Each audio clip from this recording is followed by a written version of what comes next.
You know, I really wanted to go over the Hasan talking to Ethan Klein thing because apparently it was very interesting, but it's 3.5 hours. I don't know why.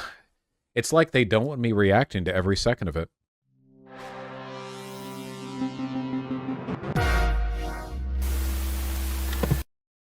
We'll take a look. We'll take a little look. Little look, little peek, little baby peek, tiny little peek.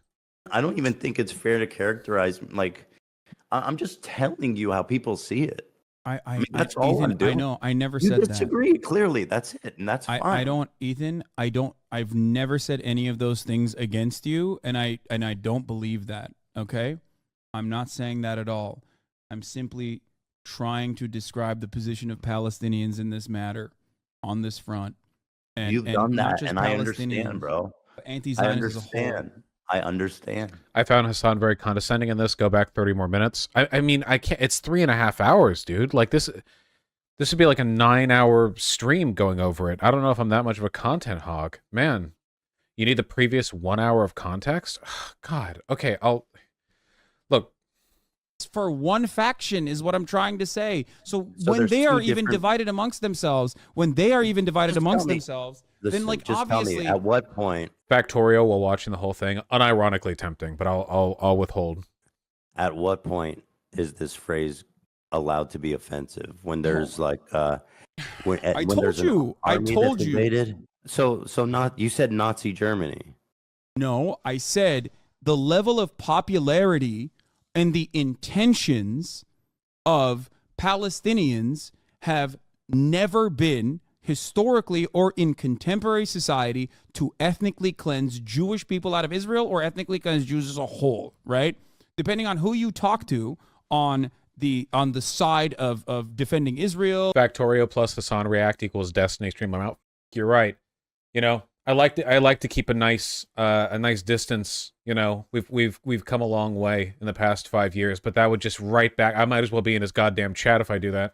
At the same time, it's undeniably tempting. Then again, I have to balance out the fact that if I played Factorio on stream, I would have dipshit autists in my community critiquing every micro inefficiency in my...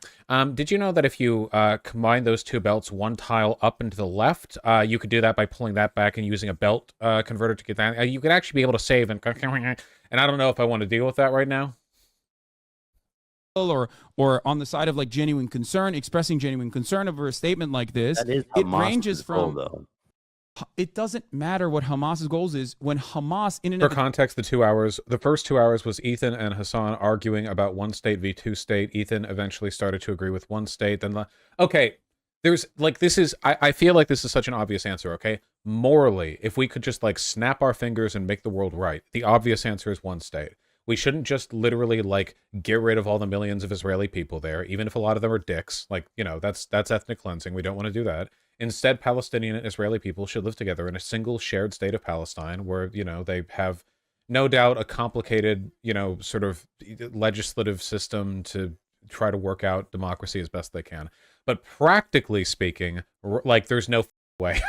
Practically speaking, a two-state solution is the only thing that has even the slightest chance of working. And that's not because it's more moral. It's just like, literally, like, can you imagine a one-state working right now? In this very moment, has never captured a broad popularity and is literally not, it's not popular. It won't be popular. It will never be popular. There are Palestinian Christians living under Hamas. There are too many different opinions. Oh my God, there's a kid. Hello. Hasan argues that two-state is more violent because it implies removing 500,000 Israelis from the settlements. One state is something more achievable within like 50 years. Maybe. I mean, I guess like it really depends on where the borders for the two-state thing is done. I don't know. Like some people are going to have to move no matter what, I think. No matter what in a two-state solution. But a one-state solution, like there's so much poison in the air right now. I don't know. Allahu Akbar means God is great. But for the longest time in American politics, Allahu Akbar was seen as a threat, okay? Considered a threat. A valedictorian literally said one... IMO two-state would be like giving the South to black people after slavery ended. Jim Crow was bad, but preferable how bad that would have been. True, but the relationship between Israel and Palestinian people is very different to the relationship of black and white people in the end of the Civil War. I know this sounds kind of crazy, but I actually think the situation right now is a lot worse here.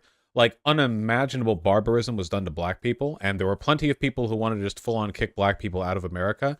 But like the dynamic of the relationship between black and white people wasn't quite like, let's get the white army to exterminate the entire like, don't get me wrong, there were mass killings, of course, but I feel like the context of the engagement between black and white people in the Civil War, like afterwards, was one framed more by like, what direction can we move forward with? I know, what if black people were just second-class citizens? Which, like, obviously that's not good either, but it's like, that was like the road that they took. Whereas with the Palestinians, it seems like even the apartheid state that Israel has just been a way of delaying and buying time so that Israel could just eradicate the Palestinian people. Like, because it is an apartheid state, but like in South Africa, which also was an apartheid state, the apartheid state was the end in and of itself. The effort wasn't, what if we just eradicated all black South Africans? Because that'd be really dumb, because they were 90% of the population, you know? Whereas it seems like the motivation for a lot of Israeli officials and Zionists isn't just like they want to have an apartheid state, they just full on want the eradication of the second-class citizen, which, man, I don't know. Whew, it's pretty bad. It's not good. The main issue of the debate is Hasan completely derails the convo over a bad framing. Ethan is talking about how the from the river to the sea slogan makes Jews uncomfortable, and they spent a lot of time on that. Hasan could have made the convo more reasonable by pointing out how the concern for the slogan is deeply selective. Sure, I would have to watch. I'd have to watch the whole thing to see that, I guess. Nation under Allah in her speech a couple of years back, and people got mad at her instead of saying one nation under God. We cannot massage our expectations in a morally righteous cause to to tailor the needs, to suit the needs of those who are ostensibly defending the maintenance of an unjust structure. I think it's ridiculous to concede on a point like this, especially as someone who takes anti-Semitism very seriously. I don't think that it's appropriate. Mark Lamont Hill was literally fired from CNN a couple of years prior for saying, "From the river to the sea, Palestine will be free," at the end of his speech at the UN. Okay, this man is a scholar. This man is a historian. He delivered a speech in front of the entirety of the United Nations, and CNN fired him. Why did they fire him? Well, I'm assuming that you don't believe Israel has the right to exist. I don't believe Israel has a right to exist as an apartheid state. No, I don't. I don't believe that an apartheid state can continue. From the river to the sea essentially means the state of Israel is going bye-bye. The reason why I brought up the historic reference, I mean, depending on how like selective you want to be with your terminology, from the river to the sea could also literally just mean like in the state of Israel, Palestinians will... Wait, is it from the river to the sea Palestine or Palestinians? From the river to the sea saying, because I thought it was Palestinians, but people in chat have given me have said like, no, it means either. It can be either. Yeah, man, this is the ambiguity of slogans, right?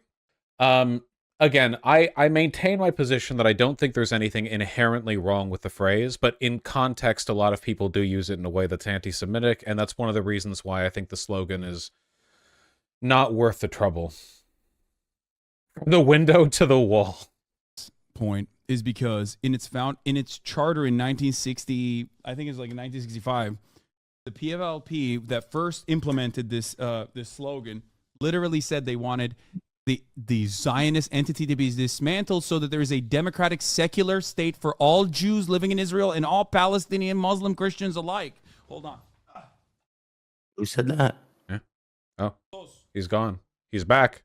TeddyFresh.com, guys. Black Friday sales going on right Sorry, now. I had to get my food. I saw some people getting really upset over him saying that, as though content creators don't constantly do shit like that. Like, oh, hey, you're here, you're mad, here's some merch. You can think it's tasteless or whatever, but like people do that all the time. I've done that. Hasan has done versions of that. Like everyone's done that. I don't think that is something to get mad at with Ethan. Like, what are you do you think that what are you eating? What? I just got chicken. My dad just made me chicken. Listen, Your dad made you chicken? Yeah. Listen. Sick. Listen. This is important. Okay. So a lot of Israelis, like you also personally mentioned, right, believe that a secular singular state would mean genocide. But you also have been reasonable and have come to terms with the Israeli fears being overrepresented in this conversation. Okay. And this is the exact same conversation being played out once again. When I talk about emancipatory movements, I feature the actual people that are being wronged in this process and not the considerations of those who are defending, maybe not directly oppressing those people who are asking for a just cause that are morally on the right side, but those who are defending those who are wronging them. I don't care about the considerations the of people who defend Israel in that situation. The Palestinians are the ones being wronged, which I agree with. Yeah. Then they can't be. Then they can use that phrase they can use phrases with impunity about Israel. I mean, if they said, kill all the Jews, then no, of course not. Whoa. That's not a phrase that they can use with impunity. What if they said Israel shouldn't exist? Israel shouldn't exist? Israel shouldn't exist. It depends. It depends contextually. It's entirely about whether or not it is contextually appropriate. It's like the OK sign. Nazis use it.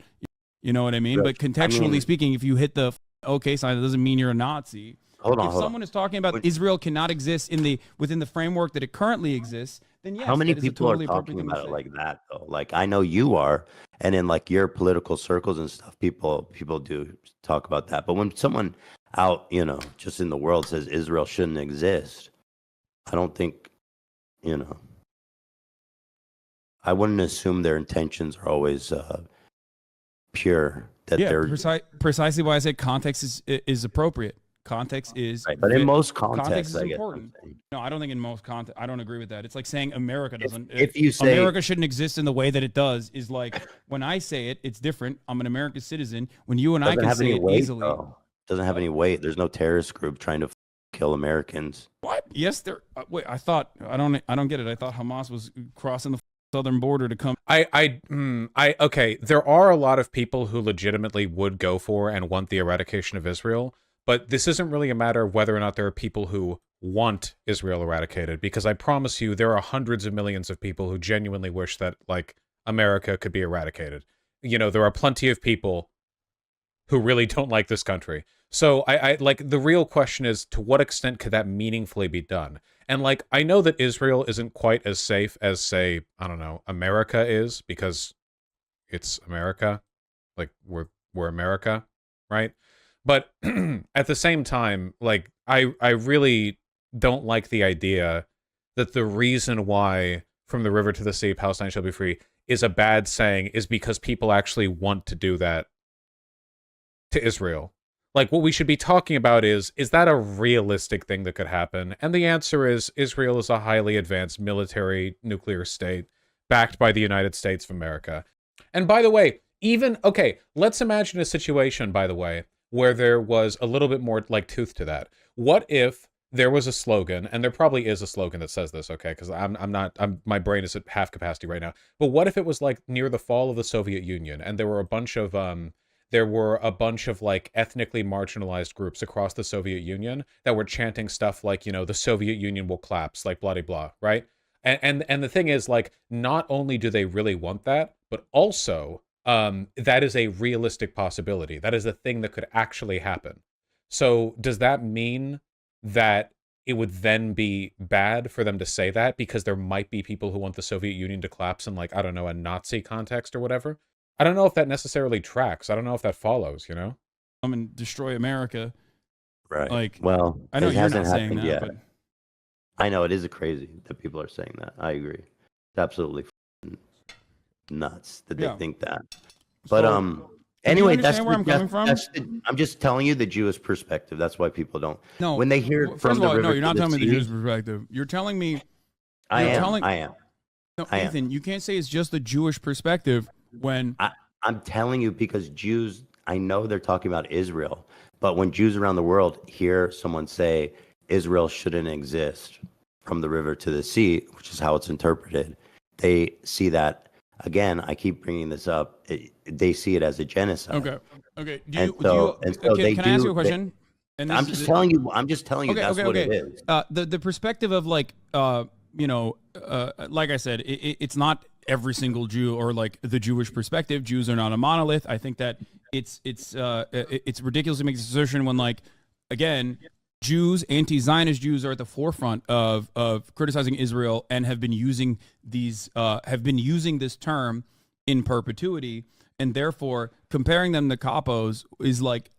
The whole issue is had this well poisoned by alt-writers using Israel as a dog whistle for Jewish people. Well, first of all, alt-writers are not the only ones who use Israel as a dog whistle for Jewish people. The problem is also that, like, some of the most aggressive and loud Zionists are either Nazis or sorry, I shouldn't say they're Nazis. They're Nazi adjacent or are at the very least like okay with Nazis, right? Like the entire Republican Party is packed full of Hitler particles and they clearly don't give a shit. Like, to them, the Zionism, like, there's a million objectives that the Zionism achieves, and none of them have anything to do with the well-being of Jewish people. It's so the well is getting poisoned all about the place.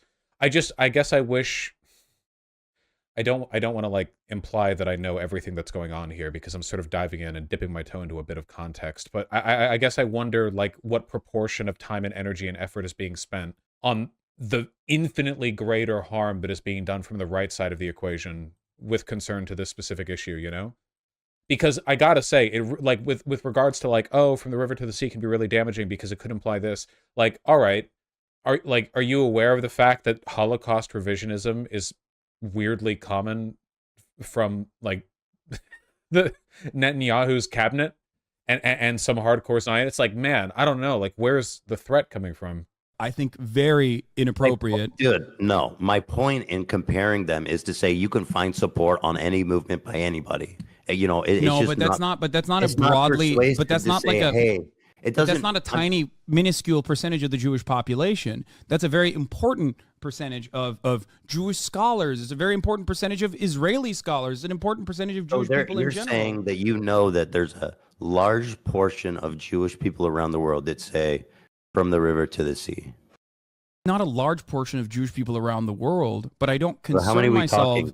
I don't concern myself with what Jewish people think about a particular slogan when I'm talking about a particular slogan that is supposed to be, when I'm giving you the historical context of where the slogan comes from, not necessarily like how Jewish people perceive it, especially when Jewish people on either side of. This is a rough conversation, man. I have to say, I don't know how this conversation could be had in a consistently productive way. Like, especially considering Ethan and Hasan have a rapport, you know? There are a lot of people who have tried to reach out to me who have wanted to have, like, a Zionist debate from a good faith perspective. And the God's honest truth is that I don't want to, because I genuinely feel like there are good Jewish people who are coming from this almost entirely from a place of trauma. Like, Jewish people are legitimately maligned and subject to a lot of oppression. And it reminds me of a kind of debate that I also very wisely tried to not have when I was a smaller channel. And it was like debate about sexual violence and misandry from the perspective of rape survivors. Because obviously the perspective of people who have been subjected to sexual assault is valuable because it happens, blah, blah, like a lot of that shit. But at the same time, in terms of the actual mechanics of the conversation, I'm not doing that. Like, Jesus Christ. And it's not even like a truth thing. It's not like I'm afraid of their truth or like they have a different truth. It's just purely the social weight of that conversation is almost unmanageable. You know? So I don't know. It's rough. This equation are a tiny sliver of the conversation. Anti-Zionist Jews do not make up the broader movement, just like Zionist Jews do not make up the broader movement of defending Israel. It's literally we're living on a planet where invoking that there's Jewish people that agree with you is I'm just saying I don't think it's a good argument. That's all. No, I'm simply the reason why I mentioned that is Sure, you because can find if you Palestinian. consider it to be I'm sure you can find an Arabs and Palestinians eradication that are like in favor of the occupation too. No, the reason why I brought that, Ethan, and the reason why I think it's a disingenuous framing to compare it to the Confederate flag or to say that Jewish people agreed with like Hitler or whatever, is because you know a lot of these Jews who are anti-Zionist. You probably respect a lot of these Jews who are anti-Zionist. Do you think that they would actually defend a phrase that unironically is pushing for their ethnic cleansing? Do you think that that is the case? I ask you in all sincerity. About a real measurable group of people. You're just using Jewish people as a token. That's not true. And who are these people? You're talking about 100, 200? I mean, what are we talking about? I'm talking about the tens of thousands of Jews that have been demonstrating on the streets since. And you've asked them, This is why I don't ever like debating the lived experience thing. The honest truth is that if you care about truth, like the concept of truth, what Jews think about this is actually largely irrelevant with regards to like the ethics of the phrase or the sentiment or the movement itself. It's just like a detail point to be filed in the optics folder on like where we're at in terms of actualizing these changes. Obviously, in real life, like what people care about matters, but in the pure big brain logic space that I float in day to day, like suspended in a vat, it's not actually relevant, and I don't care either. It's like one of those like, well, what do Black Americans think about this? I don't.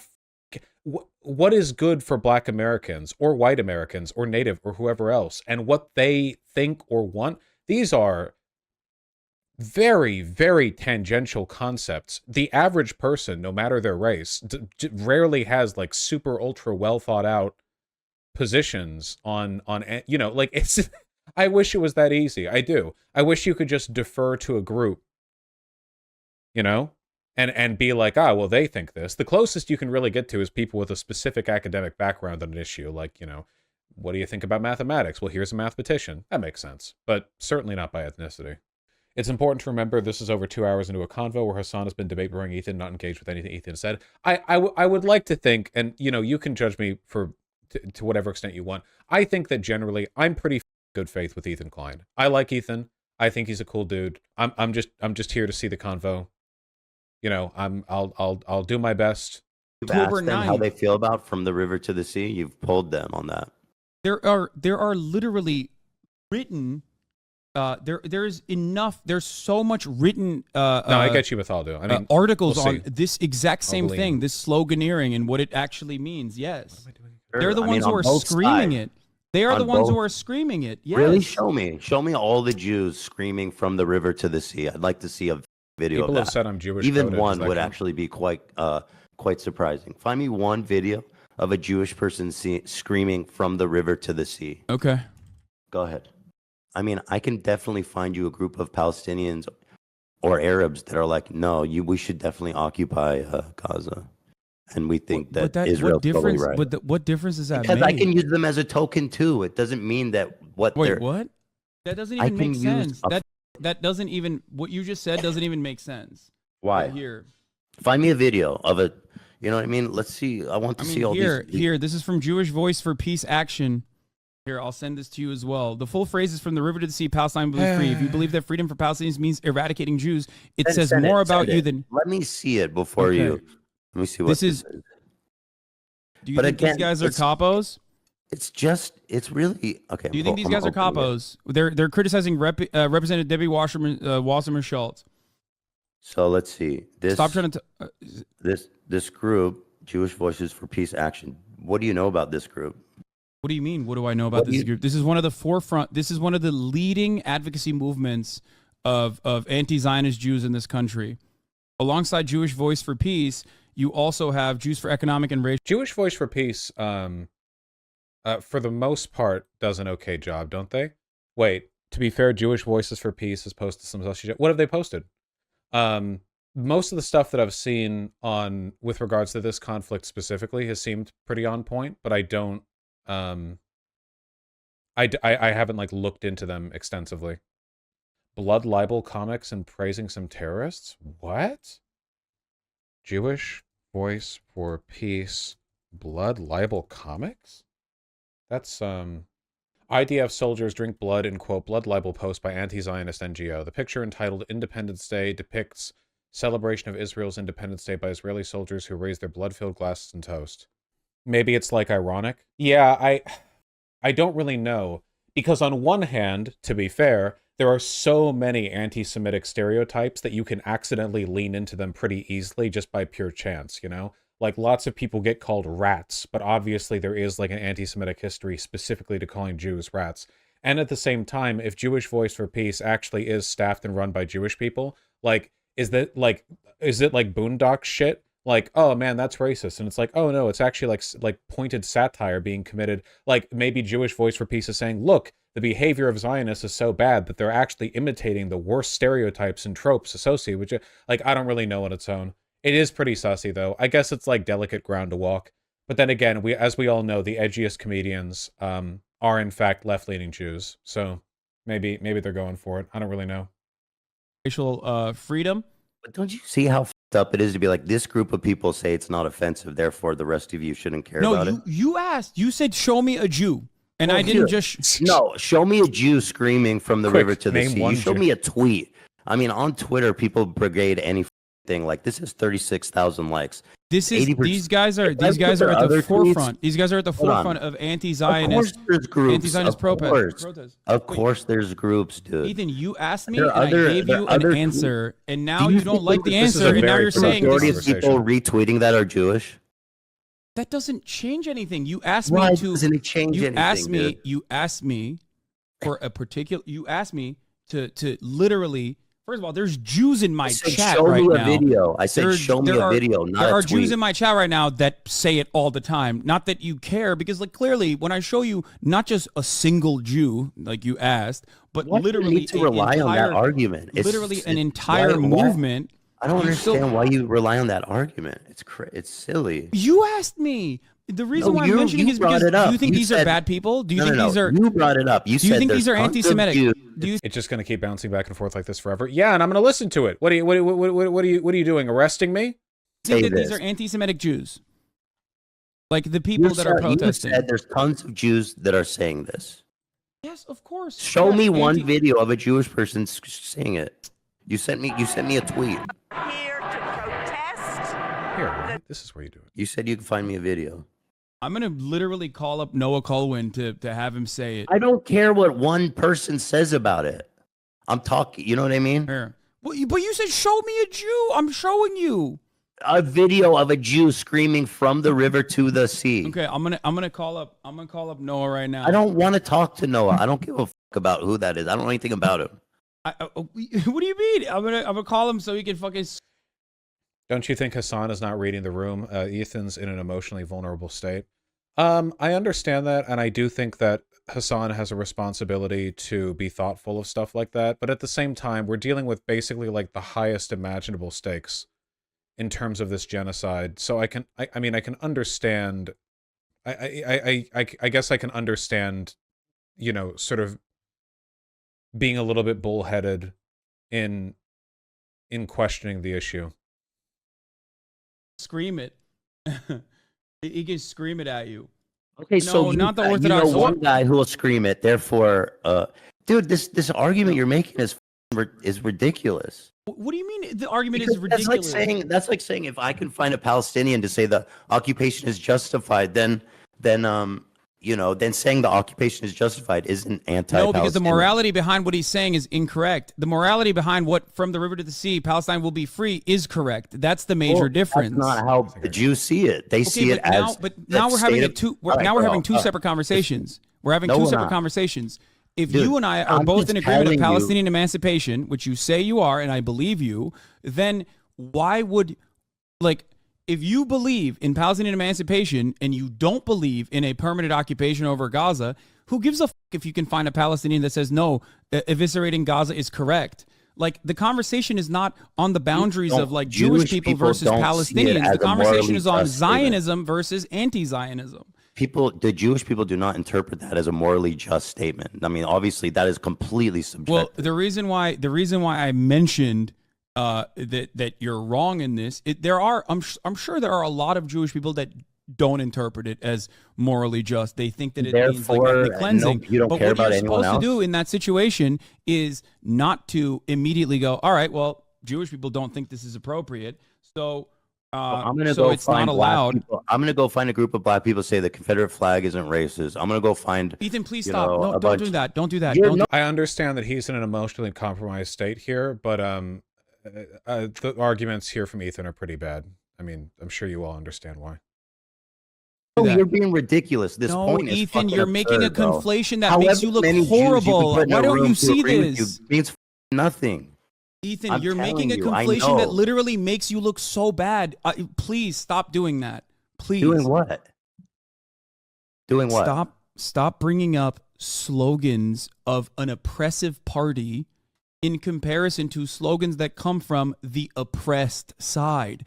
It is a false conflation. All a I'm false telling you conflation. is why people find it offensive. You don't want to hear it, and that's fine. Or you disagree. I'm telling you why people find it offensive. They see it as a call for the destruction of Israel. That's how they view it. I hope you can understand what I'm trying to say, because like Israelis is basically they see things through the lens of everybody wants to kill. Do you think And so a black therefore- white supremacist that defends the Confederacy is akin to a Jewish person that is defending Palestinian emancipation My point and is that saying you this can slogan? you can find anybody to agree with any I know, fucking but- point. That the existence of somebody agreeing with a point is not proof of anything.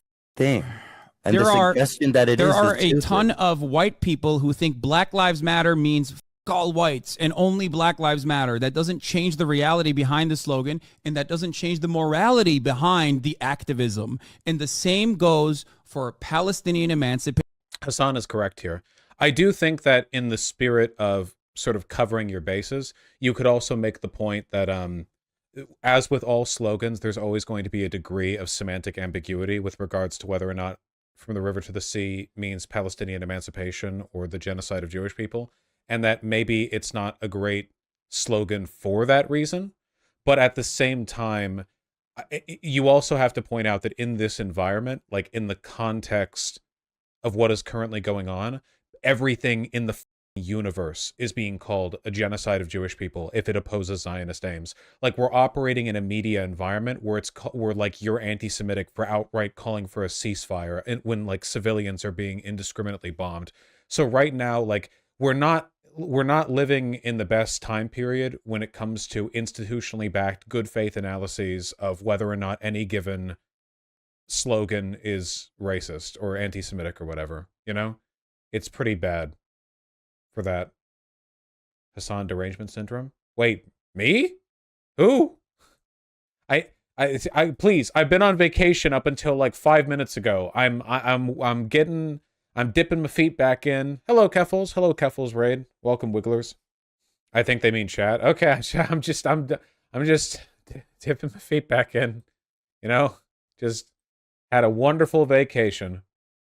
Really feels like people saying Black Lives Matter means white people's lives don't. Yeah, I've never known a person to say Black Lives Matter and mean harm to white people. I have known, like, there are groups who will say from the river to the sea and they mean an anti-Semitic way, but I don't think that's enough. Like, I don't think it's that simple. Like, that in and of itself is not enough to, like, condemn the entire... All I'm gonna say is that if you're forced to give up a slogan every time people start using it poorly, like, what slogans work then? Because that certainly that like leaves out all pro-Israeli slogans, you know? I like, that's everything, right? Patient, just because people who are in defense of Israel, okay, people who are defending Israel and its continuation of an apartheid regime because the opposite makes them feel like it's going to be genocidal, doesn't change the reality of the slogan behind it and doesn't change the morality behind the actions. I am in support of Palestinians. I'm in support of all people living freely. I'm in support of I am permanent too. security. Stop putting Hasan these really fucking said all words in my lives mouth matter. like I don't. The way you set that up is fucked up, and that's why people get so No, angry. I'm not putting words in your mouth, but you're putting words in I'm your mouth. explaining to you why people find it offensive. That's it. Here I'm with not. the You know what I mean? Jewish voice. I'm telling you how people interpret that, and like when people double down on it and they use it, and people, it's offensive to the vast majority of Jews. I'm telling you, despite how many you know that you could fit into a room that agree with you. I'm telling you This is going to literally, like, I'm telling you, I don't know why you won't listen to me. I'm trying to, as your friend, I'm seriously as your friend. urging you to reconsider your position. What? Because if That's you my are, position.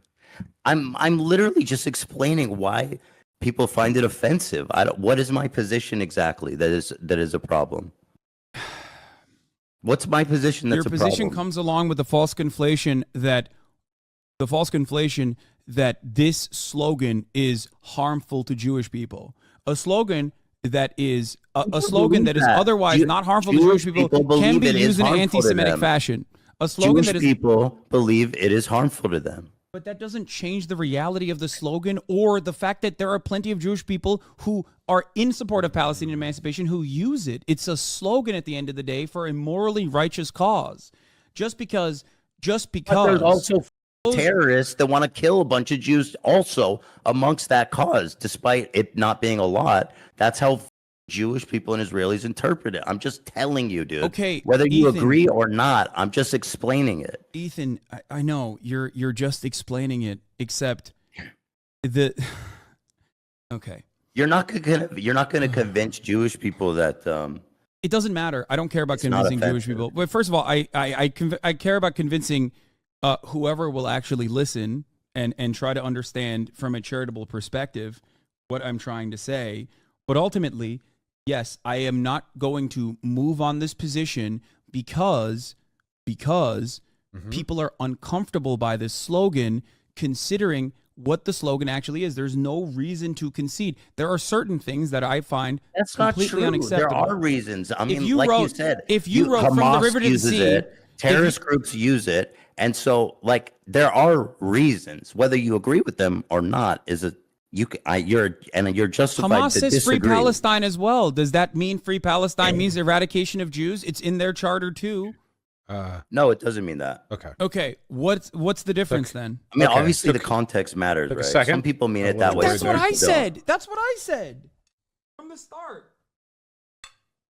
Right, but well, so free Palestine in it doesn't suggest the destruction of Israel, which is how again people interpret. I think this is almost entirely semantics, because yeah, free Palestine and from the river to the sea mean almost exactly the same thing. Like if you actually think about what's meant and implied by those statements, they essentially mean the same thing. Now, you can say they have different, like, associations, and I think I would agree with that, but if you were just looking at, like, the raw textual meaning of the statement, yeah. I mean, a lot of it really does come down to semantics. I fucking hate semantics, man. I feel like the discussion about this saying is getting ridiculous, like this is such a waste of time for them. Yeah, but you know what? That's politics, right? I mean, really, it is. That's politics. Yeah, quick steal get. Like that's a lot of what we do here. Yeah, I'm anti-semantic. Thank you. No, that's not true. Plenty of Free Jews Palestine. Zionist Jews that I've seen think free Palestine means the destruction of Jews. Okay. Not just Well, Israel, the entirety of the international Jewish population. I don't think that because from the river to the sea in the saying itself is people interpret it as the annihilation of Israel. That's how people see it. Okay, when you want to understand what Black Lives Matter means, do you go to white people to ask them, or do you go to black people and ask them what it means? Who do you listen to? Say what?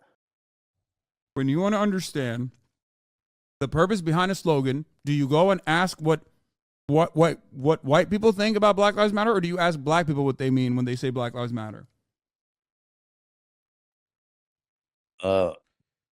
I also really, I don't like the framing, of course, because like we know plenty of black like turncoats or whatever who would be like, oh, Black Lives Matter. Black Lives Matter means the eradication of all white Americans. Like, thank you for my check. You know, like whatever.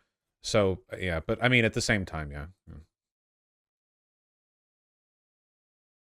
I've talked about, okay, guys, remember how in the past I've talked about how a lot of Western leftists have trouble dealing with contemporary anti-Semitism because if you look at oppression only through a lens of class, Jews in the West are actually doing quite well. The problem is that like when it comes to like anti-Semitism, not only are the tropes different and the way the tropes are applied different, but at the same time, the way anti-Semitism takes shape, it's easier to code, and a lot of it also kind of comes from marginalized people. Like, Hamas is marginalized for sure, even if they're not good. And at the same time, so are a lot of like militant anti-Semitic Middle Eastern Islamic groups, right? Even if they are technically like, you know, the oppressed, that doesn't mean their anti-Semitism is powerless. It's clearly not. When you want to understand Just the tell meaning me your behind the point. Just slogan tell me your Black Lives point. Matter, do you ask white people what they think it means, or do you ask black people what they think it means? I guess I would probably just ask anyone involved in that movement. I don't know. Okay, that's great. Are there black people in the Black Lives Matter movement that like legitimately hate white people and like maybe want to even kill them? It sounds like me. I'm That's sure there me. are. This is There's my one. point. You can find one of everything. Okay, like I'm sure. Does Does what that you're doing essentially with your Does there's that using change- Jews as tokens? does that change? No, listen to my words. Does that change the broader movement and the morality behind Black Lives Matter, or does that change what people mean when they say Black Lives Matter? Black Lives Matter doesn't. Again, it's what's in the phrase, dude. Saying or the thing is like saying Black Lives Matter doesn't insinuate that other lives don't matter.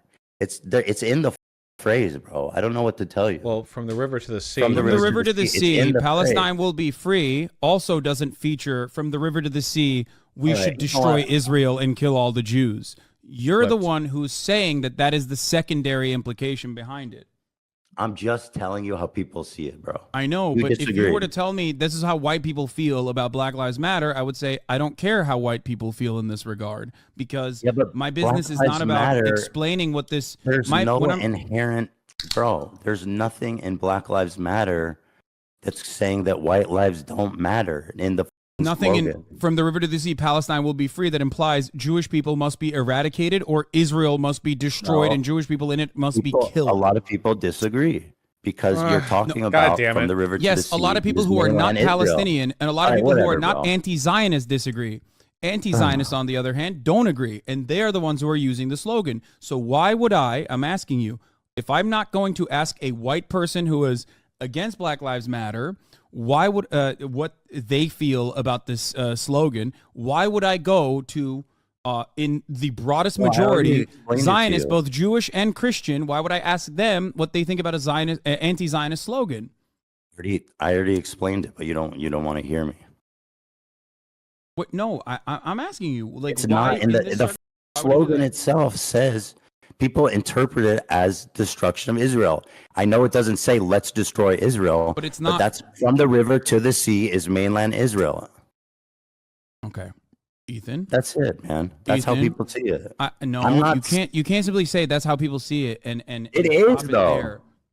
But it doesn't matter how Zionists see it. What matters is how anti-Zionists speak it. Anti-Zionists of all backgrounds, just like Zionists of all backgrounds, will sometimes cynically and other times because they're misguided. Good argument from Ethan here. So the most charitable way that you could frame Ethan's argument, like the way that I think he wants his argument to be phrased, would be to essentially it would be to look at what he's saying and to go like, okay, so it doesn't, like, we're dealing with semantics here, but if people feel threatened by a statement, like, that is meaningful in and of itself.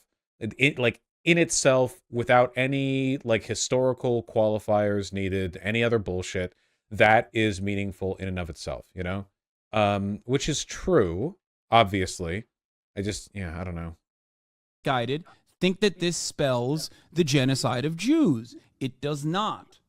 Can you do you care that your chat is calling me racist? Do you make any attempt to modify? I have not looked at my chat. moderate that I at have all? not looked at my chat at all, but you I have just to understand. opened it, but don't you have moderators? Do you care at all about what your audience says about There's me? 32,000 people in here right now. The reason why people are saying that is because of the conflations that you made, Ethan. That's why, like, I can't stop people from viewing you a certain way. don't if read you're gonna chat. make these Classic comparisons that they've mistake. heard from actually racist people. You literally implied that Jewish Voice for Peace would be akin to a capo in this Oh, circumstance. you are so bad faith for saying that, and you for even like putting that out in the world. That was not my point. Made this comparison. My point was that you can find anybody to defend anything. That was my point.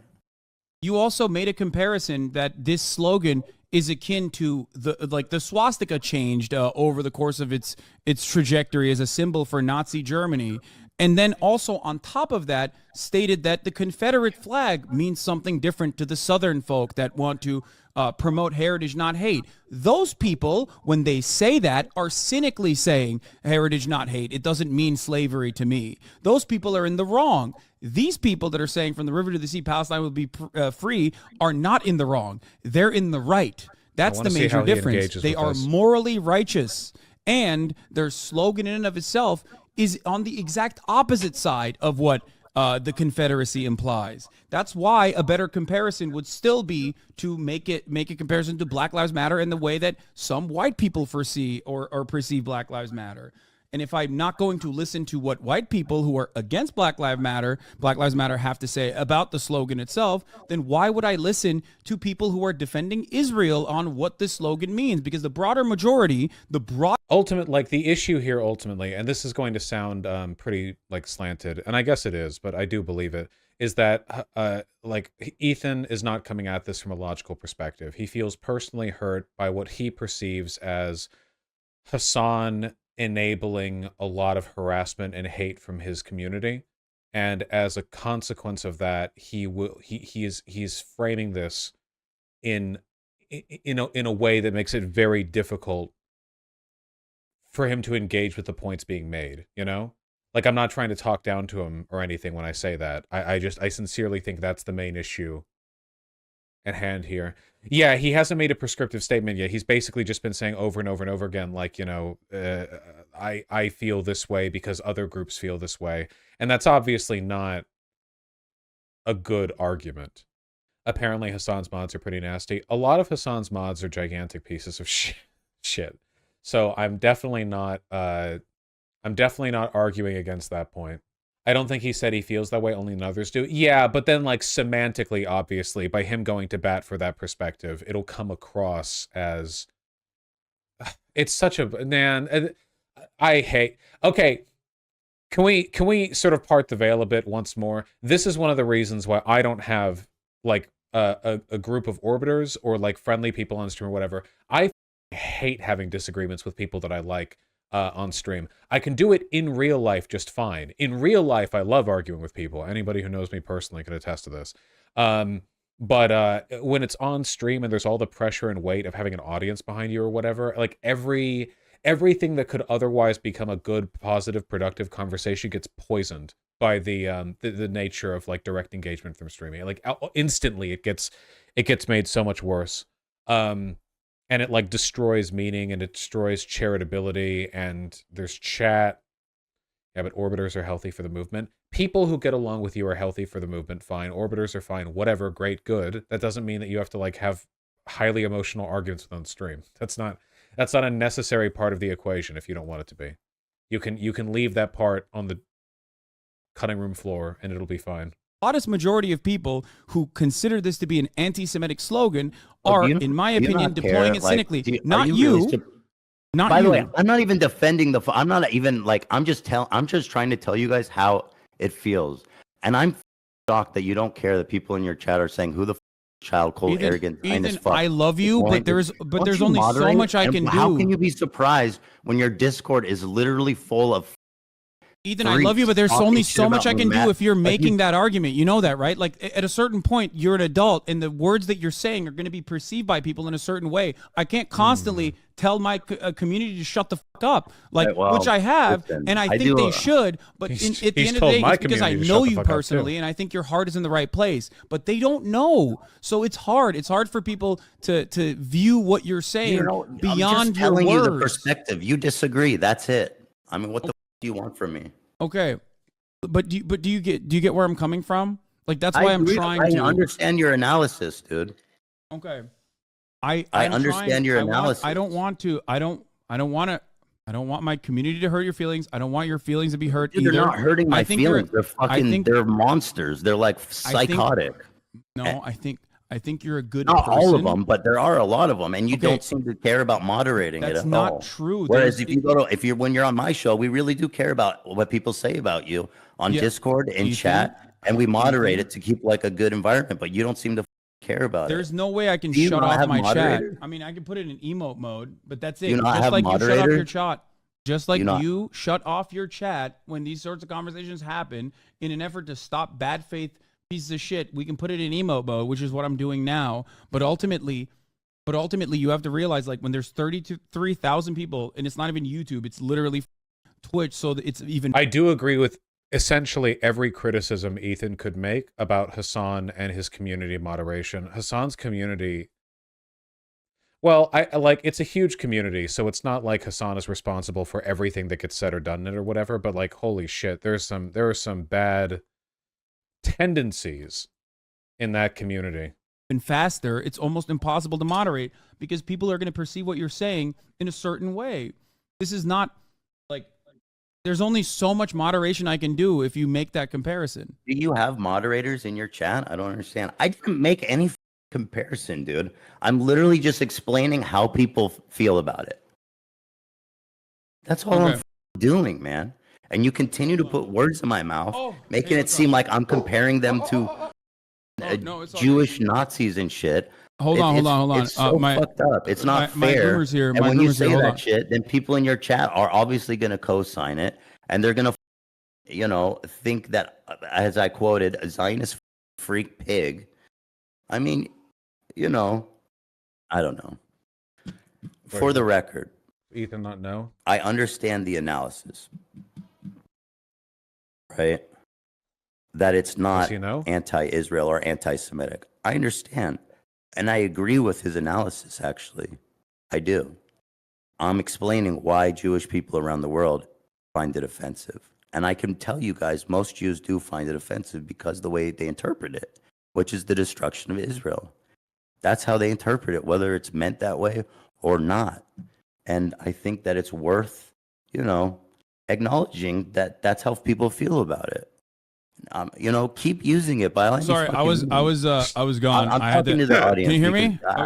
I'm just I'm telling barreling the audience back because in. I don't think I can. You know why? But I'm just explaining to the audience that I'm simply explaining why people interpret it to be anti-Semitic or anti-Israel because of the insinuation that it is from the river to sea. They interpret it as it being a call for the destruction of Israel. You can use that phrase, and I agree with your analysis, Hasan, that you know what I mean, that people can use that phrase. It's okay. You know what I mean? Ethan raises a valid point here as a matter of how relevant the optics are toward moving into skeptical of the right. Yeah, well, I mean, I think it does matter because, like, there is going to be a lot of rising anti-Semitic hatred. Like, dude, there are so many accounts right now that are getting a bunch of clout being pro-Palestinian when they're just Nazis. The Palestinian girl, Jackson Hinkle, is literally, like, the most engaged with Twitter account right now. Purely because he's grifting off the pro-Palestinian shit. Like, that's real. The problem is that the people who are worsening this the most, the people who are like making this as bad as it's possible for it to get, it's not like actual lefties earnestly and sincerely using terms like from the river to the sea. It's, Zionists who constantly promote like far right shit as long as it's immediate. Like, they're literally like Netanyahu's a Holocaust revisionist, dude. Like, the well began by being so poisoned, it's as poisoned as it can be. There's not even, the well isn't even poisoned. It's just a well of poison. There's not like it's not even spiked well water anymore. I mean, I'm just explaining the perspective. If you care to respond to it or not. No, I get the perspective. If you want to keep using the phrase, that's fine. You know what I mean? I'm just explaining that I don't like that people act like it's so shocking that, when Jewish people see that and interpret it one way. It's not fair to make them seem like crazy Zionists. But if you see interpreting it that way. If you see my explanation of this, and if you hear Palestinians explain this term and this slogan and what it means to them and the history of the slogan, right? We should call Netanyahu a Holocaust denier, not revisionist. Yeah, I guess like semantically, revisionist is more accurate. I would agree that he's attempting to do essentially the same thing that Holocaust deniers do, which is that he is attempting to reframe the narrative in a way that advances hatred against a marginalized group. Like, I don't know. And instead of going, oh wow, I didn't think about that. Actually, maybe I'm in the wrong here. I would rather listen to those who are anti-Zionist, Palestinians, and also American Jews and Western Jews who are anti-Zionist alike. If they all are if they all have this kind of perspective overall, then if you are also on the side of the emancipation of Palestinians, don't you think that the better thing to do here would be to educate people to ensure that there's not any further like misunderstandings on the front? Because that's the reason why I make this statement. That's the reason why I try to educate people when there's a sea of counterfactuals and counter narratives that simply claim unconditionally that this is like anti-Semitic. Anti-Semitic people can use this. I do agree. I disagree that it's unconditionally anti-Semitic. But do you understand why some people might find that like a scary phrase to hear around the world? Around the world. But okay, people good. also think. I know, but people also think Free Palestine is a scary phrase. Bro, so you acknowledge that Jews around the world, you can understand why they would see that and can think of it as a scary phrase to them. That would make them uncomfortable. Yes, just like Black Lives Matter can be an uncomfortable phrase for people, but it doesn't change my mentality around the phrase. And if someone asks me, okay, whatever, bro. I don't know. What do you mean, whatever? That's not whatever. That's very important. We're just talking in circles. We've already talked about this shit. I know, but it's important because I don't want you to think that, like, I don't want you to think that I'm like cynically or in a weird way, just like being like, no, anti-Semitism is like totally fine actually with this one phrase. But what you won't make any concessions, and it's crazy. Like I make so many concessions to you. I just don't know what concession he's looking to. If the concession that he wants from Hasan is some Jewish people feel threatened by it, Hasan's already acknowledged that. And his counter was, they may feel threatened by it, but we shouldn't be concerned with the feeling. We should be concerned with the actual material harm done, which is a fine rebuttal, I think. But Ethan hasn't really engaged with that, I don't think. All the time from my heart, and I listen and I try to move towards your side every time we talk, and I do. But when I try to explain to you, and you even sit here and you understand that, so why Jewish people around the world might find that phrase scary to them, you won't even admit. Well, now you did that I asked you, but you think it's silly. You don't want to hear anything I have to say, and you don't want to concede a single point. I think that and it's not that fun to talk to you about it when it's like that. Okay. I think the reason why it comes across as one-sided, even though it's not one-sided either, is because we're broadly in agreement. But I agree. But the potential fears that this might invoke in people who are otherwise misguided and propagandized against this phrase by those who have a cynical reason to tie this to Judaism in general is the reason why I try to educate people on the matter. Is the reason why when you and I are in disagreement, I want to explain it to you in all sincerity. I do not discount the fact that so what Hasan is doing here is also one of the reasons why I don't like talking to people who I'm on good terms with when we have like some kind of severe disagreement. And that if you have a strong disagreement like this and there's an audience of thousands and thousands of people watching, it's almost impossible to avoid being condescending. Like it's very, very difficult. I think there are things Hasan could do to maybe mitigate that a little bit and come across less of an asshole. But at the same time, like, what's the greater crime, right? Enabling Zionist propaganda and sort of being obtuse about it, or being kind of condescending? It's not good. It's not good. Love this. I had a nice vacation. We're getting back into real politics with people being unhappy. This is the meaning of politics. Politics is about people suffering. And the goal is to make it so the bad people suffer for the right reasons rather than good people suffering for the wrong reasons. And that's all politics, actually. That's the whole point. Jewish people might hear this. Otherwise, good faith and even, I guess, anti-Zionist or maybe critical, Jewish people who are critical of Israel, let's say, might hear this and think, oh, this seems anti-Semitic to me because I've been told it's anti-Semitic. But I think making a concession on this and saying, you know what, you're right.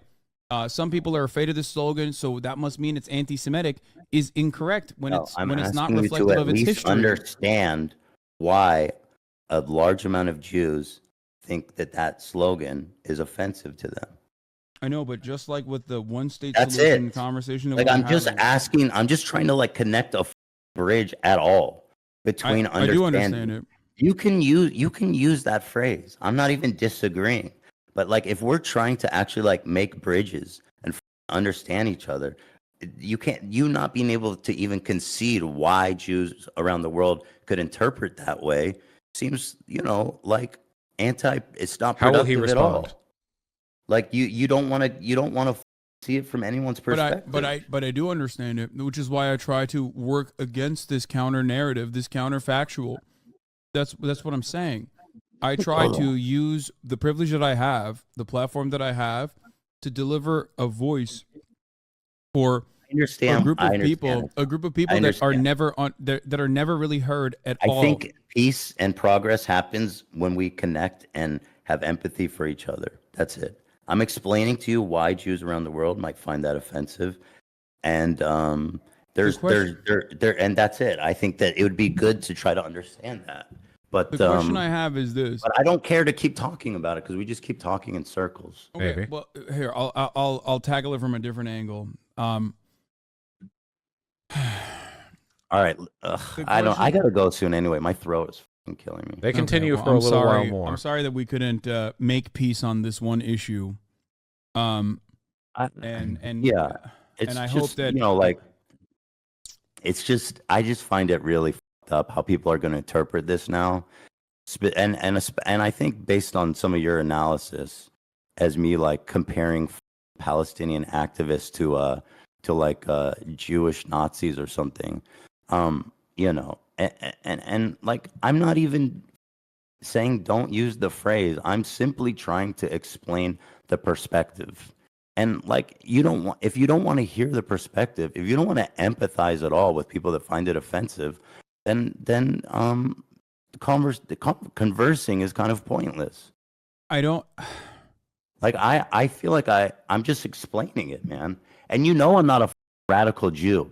I'm not even a religious Jew. No, I know. I have no stake in the game. And this is coming from I know. Intelligent donkey, I understand the temptation to call Ethan a crybaby here, but I don't think he's being one. I think that like a crybaby, in my mind at least, requires some degree of like malicious weaponization of your feelings.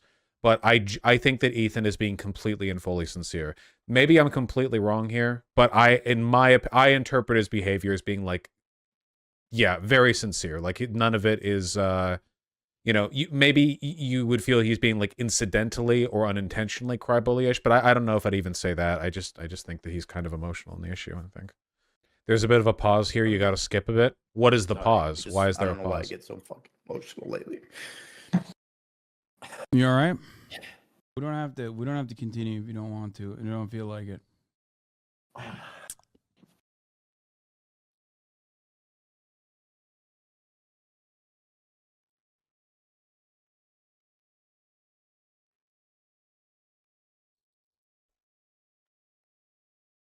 Anyway, I think this is the reason why I originally wanted to eventually feature Jewish voices in this conversation, because I feel like that would be. I feel as though that would be more productive. Even Israeli voices, as a matter of fact, and we can still do that at a later date if you would like. I just, I'm not like I'm not a sensitive Jew. I never scream anti-Semitism about anything. No, I So know. like you can't. I don't even think it's fair to characterize. Like I'm just telling you how people see it. I mean, that's all Ethan, I'm I doing. know. I never You said that. disagree clearly. That's it, and that's I fine. don't, Ethan. I've never said any of those things against you, and I don't believe that. Okay, I'm not saying that at all. Ethan is an Israeli voice. His wife is Israeli, and Ethan lived there for years. I don't really. I don't know what you're trying to imply. Like, I disagree with the framing here. I don't. It is fully possible that Ethan's perspective is informed by those experiences. I mean, that's kind of how all life works, really. But I don't know. He's not exactly like an IDF propagandist, you know. I mean, again, there's stuff you can disagree with him on, but he's not like even remotely in that ballpark. And I know there are people in Hasan's community who will pretend that Ethan is like personally executing Palestinian children or whatever. They do that with his wife, where they're like, "Oh yeah, well she was in the IDF, so you know," and then they do like the whole bit. I'm simply trying to describe the position of Palestinians in this matter on this front.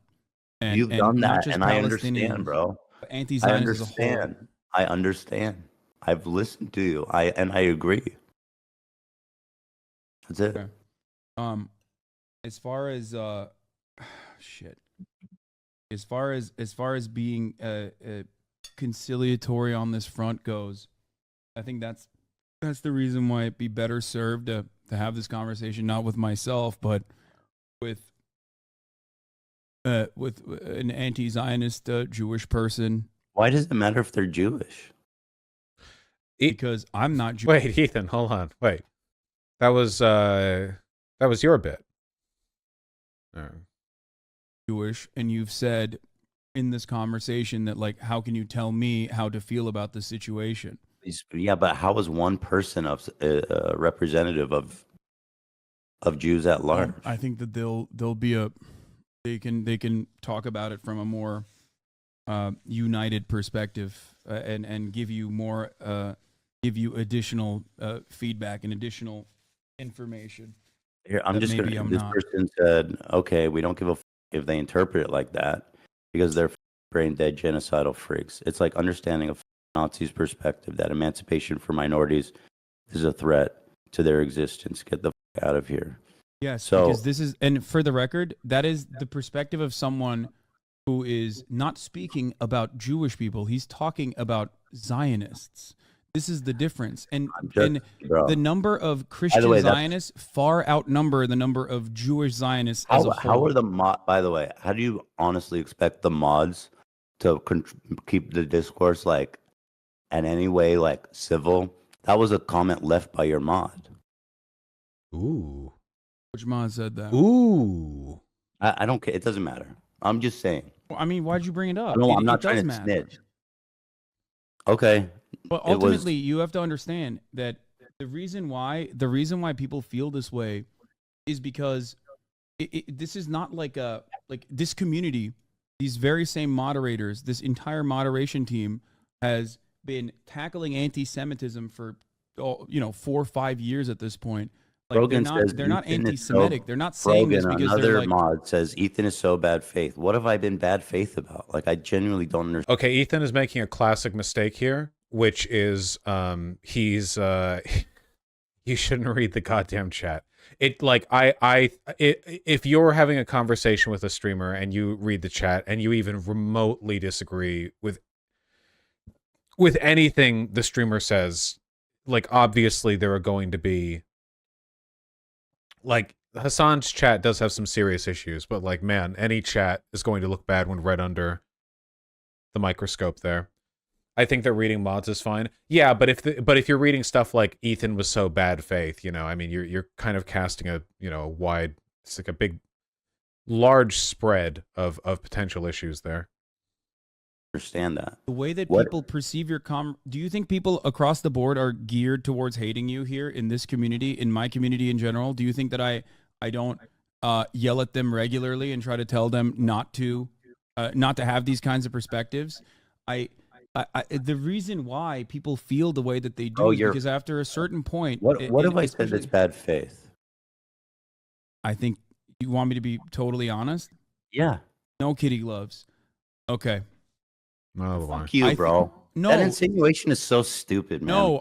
No. Please don't get mad at me. I'm gonna Are be. you I'm, my moron? You just talk down to me the whole time? no, absolutely not. I think you're a very smart person, but you do get a little emotional on this kitty issue. gloves that's on. Tell me. Okay. I think that what you said about from the river to the sea being akin to a Nazi slogan, or the fact that like it's a Confederate flag, those comparisons, because I know you personally and because I know you're an empathetic person, because I don't think you're a bad faith person at all, but anyone else that says something like that, it's going to come across, especially from the people that don't know who you are and what you represent, it's going to come across like you are making a bad faith argument that Ben Shapiro would make or any number of other conservatives would make in this circumstance.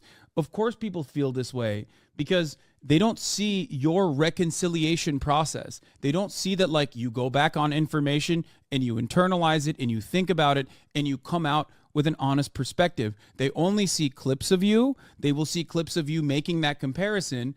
And how is that bad faith? You're saying people take it out of context. That's not the same thing as being bad faith. Well, I don't think it's being taken out of context because you're saying this in defense of bastardizing the perspective of Palestinians or minimizing the voice of Palestinians, Muslims, and anti-Zionist Jews, and the rest of the anti-Zionist movement by trying to say, no, this is what... Man, this is actually the most divided I've seen chat in a really long time. It's literally like a 50-50 split here of like people's sensibilities and where people are leaning. It's been a while since I've seen chat so divided. It's kind of crazy. I give them a bit more. What it actually means. This is how it's being perceived by the other side. What it actually is perceived by the other side, the broader Zionist movement as a whole, does not change the reality of what this message means. It simply is used as another reason to silence any kind of emancipatory slogan and any kind of opposition. People feel like they can't say anything. People feel like they can't. People can't push for a ceasefire. The government's not listening to them. People can't even say free Palestine from the river to the sea because, like, then this is technically considered anti-Semitic. Like, what should happen? Is there a boundary and a guideline that maybe the ADL could put forward that people can write? I am not advocating for any speech. I'm just giving you my perspective. I'm not saying don't say any of that shit. I'm just telling you how Jewish people around the world interpret that phrase. Why is Hasan letting his chat casually call Ethan a racist Zionist when he's not one? Bro, streamers are responsible for their chats, but let's not be stupid about this, okay? He's having a conversation with a friend. It's highly heated and emotional. What is he supposed to do? Like, oh, there's 40,000 people watching. Let me take the time to yell at, like, dipshit, low IQ, 4796283. Like, come on. Like, what? This is why I don't like it when you start doing the whole chat thing. Like, look at chat. Because, like, holy shit, man, if you go looking for shit in chat, like, that is where shit lives. You guys suck. No. Yeah. Like, it's... You can't just do that. Like, streamers are responsible for their mods' word. Yeah, but that doesn't mean that it's time to start, like, arguing with them over it. Like, I am having a heated conversation with my friend, and I have noticed that one of my mods has made a statement that I think is not entirely true, and there is more context to it. Let me engage in battle. Haha. It will never be that simple. It's why I hate it when... Like, if you want to have a conversation about, like, a streamer's chat saying, like, some, like, abhorrent shit or whatever, but saying that Ethan Klein is a Zionist is not, quote-unquote, abhorrent shit. I don't agree with it, but, like, that's not abhorrent shit. That's, like, just a disagreeable opinion. Like, if they were saying anti-Semitic shit to Ethan, I think that would be a legitimate ground to call them on. You know what I mean? Like, that would be something like, dude, look at your chat. They're saying they're calling me like the K slur or whatever. I think that would be like a very reasonable ground. That's it. I think if you were to ask anti-Zionist Jews how they interpret the slogan versus I'm talking about versus Zionist Jews, the difference would be stark. But you're saying because of this group doesn't find it offensive that the other. I'm not saying they're right. You're Because saying it's an this group anti-Zionist of people slogan, find that's it offensive, why. therefore they're wrong. I mean, I'm just telling you how they feel. I mean, it's just feelings. Because it is an anti-Zionist slogan. That's why I think like listening to anti-Zionists in At this a front certain was more point, important. and again, this is the way people hear it. At a certain point, Also, what you're saying, genociding all the Jews there does become anti-Semitic. And I'm not saying that's what anybody there wants to do. of course, genociding all the Jews is anti-Semitic. That's insane. That's how people perceive it, especially people in Israel. No, but people also perceive Free Palestine to be the same. You yourself I admitted don't. that people in. Okay, you don't. But I don't think it's the same. People don't perceive you it. literally.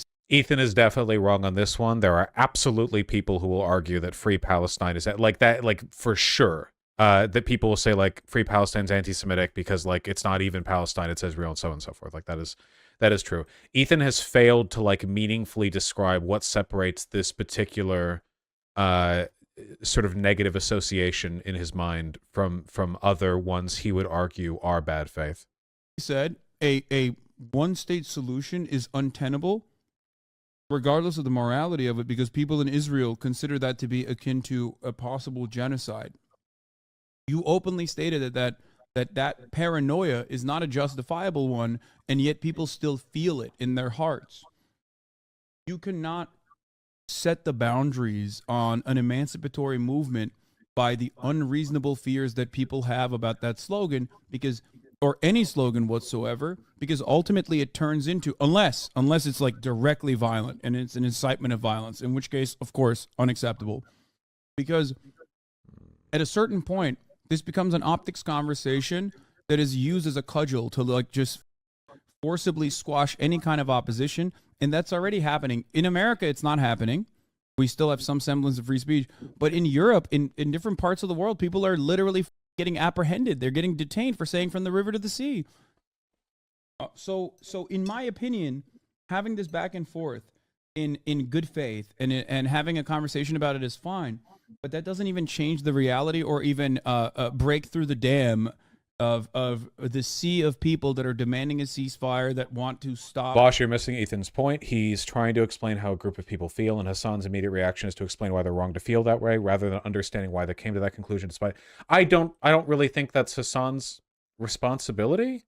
I think it's pretty tasteless for there to be like an ongoing genocide and the centering of the conversation being around like how the people doing the genociding, I'm referring, of course, to Israelis and Zionists, not to Jews. There are plenty of non-Zionist Jews. Feel, you know? Like, I think it's pretty obvious that, like, Hasan has said, okay, so they feel that way, but they're wrong to. But, like, that's fine. Like, I think that should be the end of it, right? Like, how much time has to be dedicated to being like, okay, you know, so they're wrong. The occupation that want to end the apartheid that has currently in this last iteration in the siege has killed almost 11,000 people with 4,000 children. Bro, don't and bring I know that up you, like, as and some I know you fucking don't talking think, point against me. Because no, again, I know it you don't insinuates agree with I don't give that. a I fuck know you about don't that. agree with that. I know you don't agree with that. I know. I'm not saying you do at all.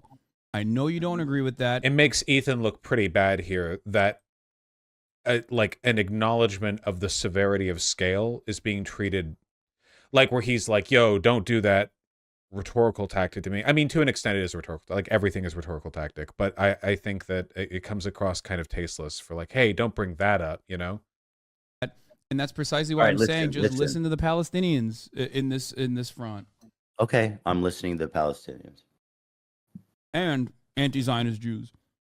And anti-Zionist Jews.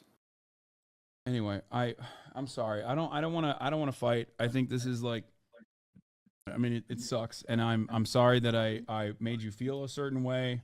I'm sorry that my community made you feel a certain way. No, it's up. I don't want you to. I think you're a good person. Just understand that people don't know the empathy that you have, and they simply see, you know, similar talking points that they've heard from others that don't demonstrate that same empathy that you do when you're delivering their perspective here. That makes sense. Yeah, I mean, I'm just trying to have a conversation about it. I'm just trying to be honest and open and like, I agree. I respect it, which is why I wanted to have this conversation to begin with. I hope you don't think that I'm like, harboring resentment or trying to get my community to hate you. I'm working in the exact opposite direction. well, I don't think your mods have a very vested interest in aligning their goals with yours. Good point.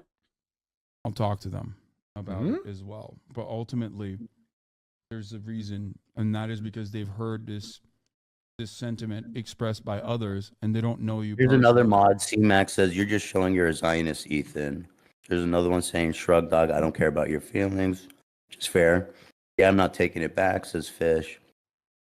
Frogan said, I forget what she said, that I'm a Zionist or something like that. The talking points that you've demonstrated, that you've demonstrated come across like you are in defense of Israel, and they are identical to the talking points that those who support Israel put When did forward. I defend Israel? But I know you're not. I know when you said it can be when. No, you're misunderstanding what I'm saying. I know you're not. I know you personally. I know what you represent. I know the values that you represent. I know that you're empathetic. The talking points that you bring forward, however, are identical to the same talking points that I literally spent the entire day dissecting. That's the difference. That's why people see that and they automatically ascribe bad faith, bad faith to what you're saying. Like what though? What's a talking point that you'd hear Ben Shapiro say? Where do I begin? I think that the from the river to the sea conversation, every single thing that you've brought up, I've heard from. I mean, if I pulled up a Ben Shapiro video right now, he'd probably say identical things. Right. And on that one, I'm just saying, as a member of the Jewish community at large, and myself being a moderate, secular, non-religious, unsensitive to not like desensitized to anti-Semitism from being on the internet. He's clearly at least a little bit sensitive to something. I gotta say, I am kind of surprised by how sensitive Ethan has been in this. Like, he has really been, I guess, drained by the conversations that he's been having. Like, it's not as though he's a stranger to antagonism. I mean, dude's been doing this for a lot longer than I have, and he's dealt with plenty of conflicting opinions. Just really, very clearly. His dog just passed away. Oh, that's right. Yeah. Yeah, just a lot of compounding stress, I imagine. Internet so long. Like, I'm just giving you the perspective. You disagree with it, and that's fine. But you can't argue about how people feel. It's an it's an emotional thing. I know. That's what it is. And I'm not even trying to argue about how people feel. I'm saying I'm not trying to argue about how people feel. I'm trying to explain what the historical background of that sentiment is and how it's being oftentimes. What else other than that? What else other than that? It's mostly that. I know Ben Shapiro says that. Listen, I'm just telling you the perspective. What else did I say that would I think I don't know. I haven't watched a lot of your takes. Like I genuinely don't know. You said today is just the river to the sea thing, for sure. That's it. You made it sound like today. Beyond that, don't you think Ethan is reasonable for being weirded out by, quote, from the river to the sea, end quote, because of how often it's used by anti-Semites? The problem is Ethan hasn't advanced the conversation at all. Okay, yeah, acknowledge, sure. But he hasn't like moved beyond that point. And engaged with most of what Hasan's saying, because in terms of like material harm, overstatement of the harm of from the river to the sea is a greater threat than people just saying from the river to the sea. Like, Palestinians are not the ones committing the genocide right now. I don't think he's doing it deliberately, but the performative fragility of Zionists has been one of their most effective weapons when it comes to getting away with constant human rights violations. So, like, you can say you understand where he's coming from, and I do, because there are anti-Semites who use that shit, but like the like hemming and hawing and overstatement of that harm is the like number one thing that gets used to protect Israel and its crimes. So it's something you have to be careful of. And I like, could Hasan have done a better job here? Of course, he's not me. But I think that for the most part, he's made it clear on what he wants to talk about, which is material harm. And it seems like Ethan just keeps saying over and over, like, well, there are people who feel this way. And like, okay, but how much does that mean, really? Not that much, I don't think. I don't think that in and of itself is that meaningful. I think, like, I was echoing all kinds of talking points that suggest that I'm defending Israel. wait, And I don't remember I didn't doing say that. that. I'm talking specifically about River to the Sea thing. But as far as like a two-state solution goes, I think you're or a one-state solution goes, like even having that conversation alone implies that you're not a Zionist. So I don't know why. Dude, I literally Ethan just wanted Hasan to say, okay, I understand people feel that way. He did. Hasan has said, okay, but they're wrong, which is an acknowledgement that people feel that way. He's saying there are people who feel that way and they're wrong, which is like he is engaged with that. He has acknowledged that. He has met Ethan where Ethan has gone, but the opposite has not happened, is the thing. Of course, there are ways in which Hasan could have done better. The main thing, though, is that it's not really like my generally what I try to focus on is like, oh, well, what logically could have done better? But the issue here wasn't a logical error. The issue here is like a rhetorical one. Hasan could be doing a lot better to engage with where Ethan clearly is, which is an emotional place, you know? Like, it sounds condescending or whatever, but it's true. You know, he should engage with what Ethan is saying in a way that better addresses his emotional state. And I think that might have produced a better outcome. So in terms of like pure what outcome are we going for bullshit here, then yeah, there's that, I guess. Yeah. conceded to you that the one state might make more sense. I know, Ethan. I know. Like, I'm telling you that I don't feel that way anyway. I'm not coming from it from that perspective at all. I'm also eating now. I'm just letting you know. But Yeah, I can see. It's fine. All right, I do have to go. I mean, I don't know I don't know if this was productive or anything really at all. My sense of this is that I'm going to probably deeply regret having this conversation, but that's what it is. Ethan, I love you. I wanted to talk to you beforehand, so we can just like have a more productive outline for a conversation like this. I mean, this is what I wanted to talk about. What? No, this is what I wanted to talk about. It's No, fine. I know. I just look, as a final statement on this for everyone that's watching, Ethan is not a bad person. He's not a Zionist. He is delivering the perspective of a person that has lived in Israel.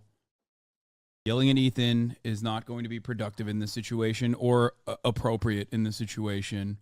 Don't you think it's like if you're trying to reconcile between two different groups of people, don't you, even if one group is wrong, let's say, do you think it's at least even a little important to try to understand their perspective? 100%. No, Okay. I do. I that's talk it. about the importance of building a broad. I talk about the doing. importance of building a broad movement all the time. And in order to engage in coalition building, you have to be conciliatory, you have to be understanding, you have to be empathetic, lead by empathy. Like if you want to call me, I wonder, like, if I was in this situation, man, I don't know. Again, like, top 10 on lists of conversations I personally do not want to have, you know, or, like, conceptually would not enjoy having, I guess, like, even a little bit. I guess the problem is because people have emailed me, like, a lot of people have emailed me, basically saying, like, hey, my parents are Zionists. They are not bad people. They do not think that Palestinians are subhuman. They have just drank a lot of the Kool-Aid when it comes to performative hyperfragility and the idea that Israel's defense is the only way to protect Jewish people and such, you know? Like, what can I do? What can I say to them? What talking points, what evidence, what data could I bring up? And the honest to God answer, and this is queer, gay shit to say, but I do believe it, is that this is like one of the clearest examples of generational trauma imaginable. This is generational trauma that is being hyper-weaponized by a cabal of fascists who are taking like very real generational trauma and using it to advance like fascist state interests, and that's it. Like it really is that simple. Like the governance of Israel is essentially just like fascist secular governance. Like Israel is not a Jewish state in any meaningful way. It doesn't represent Judaism or Jewish people or lead itself in line with Jewish values, much like, I don't know, Saudi Arabia, where like Saudi Arabia is ostensibly a you know, like an Islamic like cultural center, Mecca, blah blah, but in reality the House of Saud is essentially like a secular theocratic fascist organization that uses its ostensible religious ties as a way of directing the population and bringing in tourist bucks, which, hey, Israel does too. So like, how do you argue against generational trauma? And like, oh, no, that sounds kind of tough, dog. That sounds difficult. I'm sure it's not impossible, but you know, that's a tough sell. Is all I'm saying. I don't know. Like, where you even go with that? Israel defending. I'm like the most milquetoast pro-Israel defender you can possibly find. So like, you gotta learn. People need to learn to build a bridge somewhere. I'm not saying that. I hope you understand. I know. Yeah, you're not saying it, but I do think that a large part of your community thinks that. It's clearly reflected by all the shit that the mods continue to say. And so I think it stems from. I just got a Air Force ad. Yeah, I just ran an ad. Right. I forgot to run it at the top of the hour. All right, listen. Let me just clarify. Israel's wrong. The settlements should be removed. Netanyahu's a war criminal. I hate him and his whole cabinet. They're genocidal, absolute psychopaths. Despise them. I think the Palestinian people, I think the blockade needs to be lifted. I think that Israel is indiscriminately bombing Gaza. I think that this indiscriminate bombing of Gaza is horrific and horrible and absolutely destroys Israel's position. I don't know what more I can do to try to empathize as someone who's an Israeli. I don't know. And so those are my positions. If I try to explain a perspective of a Jewish or Israeli person, I'm not endorsing it. I'm not defending it. I'm only saying it because I think it's important for people to understand the perspectives of those on the other side of them, so that you can connect with them better. That's it. That's my goal. And what could the pro-Palestinian side do better? I think that's a good question to ask you. I think that is a good question. As far as its own advocacy, I don't mean this like cynically. I'll answer it. I hate to speak so broadly about the whole movement, but in general, I've seen, and what I'm seeing now is just like a really vitriol, like there's zero empathy or tolerance or desire to hear the perspective that I'm doing, and so much so there's not only I wish I could be more sympathetic here, but I don't know what perspective he's offering here is the thing. Like, I understand that he's saying there are people who think this phrase is threatening, but he never really got into level 2 of that conversation, so I don't know. I don't really know what there is to take away from that, right? Because if we're to guide our behavior off of the idea that lots and lots of Jewish people or Zionists or whoever else feel threatened by X slogan, then that's just going to end up being all pro-Palestinian slogans, right? They do the same kind of fear-mongering with Free Palestine or ceasefire now or whatever else. So obviously that can't be the marker, you know? Like, how would you work past that? only a lack of empathy, there's a downright an outright hatred for it. I mean, I feel like a lot of people can't differentiate between like real Zionist propagandist psychotic freaks, and then someone like me who's a secular, modern, unreligious, and concerned Jewish person, Israeli, that's concerned about what's happening to the Palestinian people. And so I think that people, again, I can't speak to the whole movement at broad, but I can talk about what I'm seeing in your community with your mods and such, is that there's such a quick, it's so quick to condemnation. It's so quick to interpret the worst faith possible. There's no charitability. And I understand because tensions are high. do People agree are with this to an rightfully extent. upset about what's happening. I mean, that's to put it mildly, right? As you said, I mean, 10,000 people died, 6,000 of them are kids, or maybe even more, 8,000, I don't know. But there has to be, if there's not even tolerance for someone with my perspective, then I genuinely don't think that there's ever going to be a chance of anyone reconciling this in a meaningful way. I just think it's counterproductive to look at me like the villain and to call me a Zionist and to interpret what I'm saying as someone who's no different than, your run-of-the-mill militant fundamentalist settler or fanatic in Israel. I agree. Okay. I think that I think that people are too quick to jump to conclusions, especially because of the prevalence of certain talking points that they hear, that they immediately go, oh, it seems like he's defending Israel, in the same way that people look at me and say, oh, It is worth pointing out at the moment that at no point has Ethan defended Israel. That just has not been a feature of this conversation or any other that I've heard. It is. I do feel it's worth noting that. You don't care. You love Hamas. Like, you must love Hamas. It's very obvious that you love Hamas over and over again. Despite the endless condemnations that I deliver.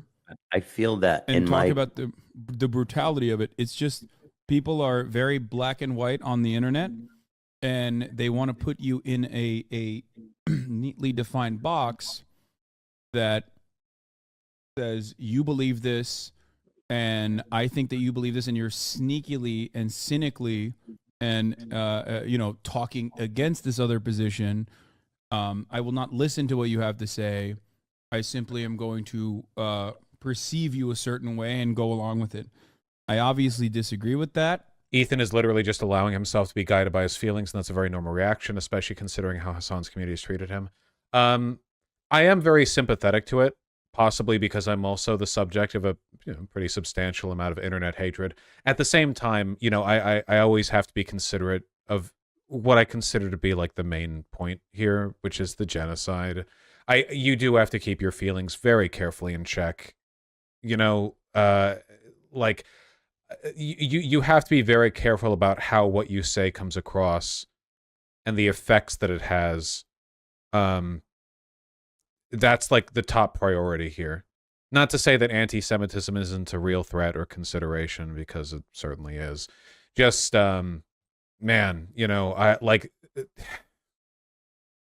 it's a bad time to have conversations like these.